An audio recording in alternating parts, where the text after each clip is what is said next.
सरकार को हमेशा ही आम लोगों की भलाई के लिए जाना जाता है, लेकिन जब वही सरकार अपने फ़ायदे के लिए आम लोगों को अपने हिसाब से इस्तेमाल करे तो आम लोगों की पर्सनल लाइफ किस हद तक तबाह हो सकती है, यही हम आज की इस कहानी में जानेंगे। वार्निंग,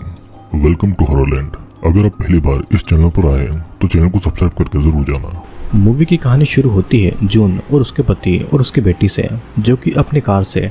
शहर से भाग रहे थे, लेकिन रास्ते में उनकी कार का एक्सीडेंट हो जाता है और जून का पति जून और उसकी बेटी को सही रास्ता दिखाता है और उनको अकेले ही आगे बढ़ने को कहता है, और साथ ही में वो ये भी कहता है कि वो जल्दी उनके पीछे पीछे आ जाएगा।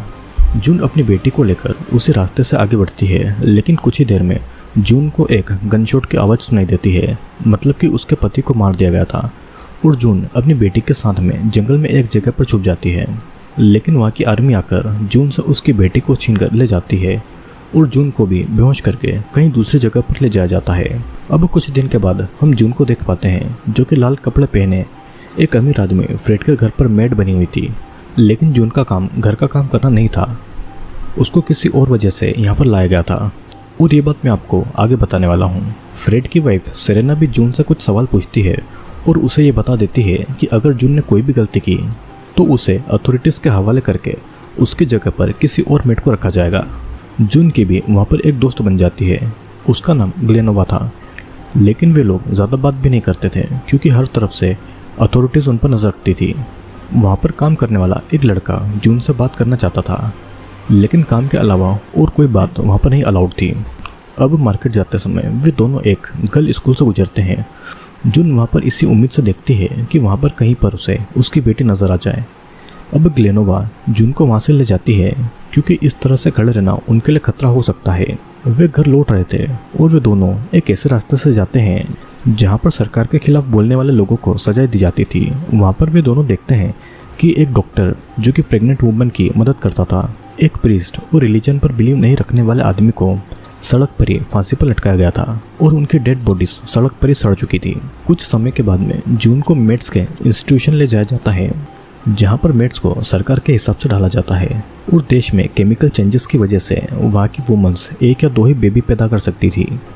अथॉरिटीज़ की वाइफ अब बेबी पैदा करने की हालत में नहीं थी, तो उनकी जगह जून जैसी वुमेन्स को ही दूसरे अमीर फैमिलीज़ के लिए बेबी पैदा करना होता था, और वही बेबीज़ फ्यूचर में देश को आगे बढ़ाएंगे, और इसके लिए उनको अमीर मर्दों के साथ में इंटीमेट होना पड़ेगा और उनको बच्चा पैदा करना पड़ेगा। जून की एक और दोस्त मोरिया भी वहीं पर कैद थी और वो अब पूरी तरीके से वहाँ के हिसाब से ढल चुकी थी।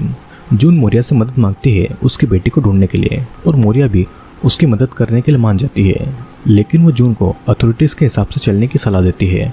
नहीं तो उनकी जान तक ली जा सकती थी। अब देर रात हैना को गर्ल्स रूम में उनके पास में छोड़ दिया जाता है, और हैना अथॉरिटीज़ की बातें नहीं मानती थी तो उसकी एक आंख को निकाल दिया गया था। अब अगले दिन जून नहाकर फ्रेड के घर पर जाती है और उसके साथ में बेबी के लिए इंटीमेट होती है। सेरेना भी वहीं पर मौजूद थी और उसने जून का हाथ पकड़ रखा था, और वो इस तरह बिहेव करती है जैसे फ्रेड के साथ में जून नहीं बल्कि वो ही इंटीमेट हो रही है। अब रात को हैना नींद से उठकर अजीब अजीब बातें कर रही थी और उसकी आंख निकाल लेने का सदमा उस पर बहुत बुरी तरीके से पड़ा था।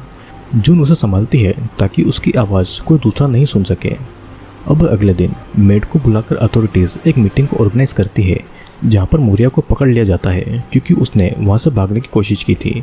और एक आदमी को भी पकड़ लिया गया था क्योंकि उसने एक मेड के साथ में सेक्सुअल रिलेशनशिप रखा था, जिसके बाद में उस मेड का बेबी मर गया था। उस आदमी को उन मेड को सौंप कर ये कहा जाता है कि वही लोग उनके हिसाब से उसे सजा दें।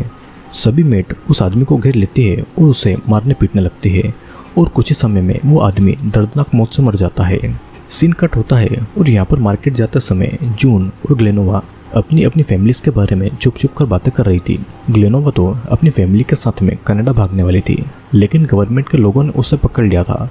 और बेबी पैदा करने की एज तक वो सब कहीं भी नहीं जा सकते थे।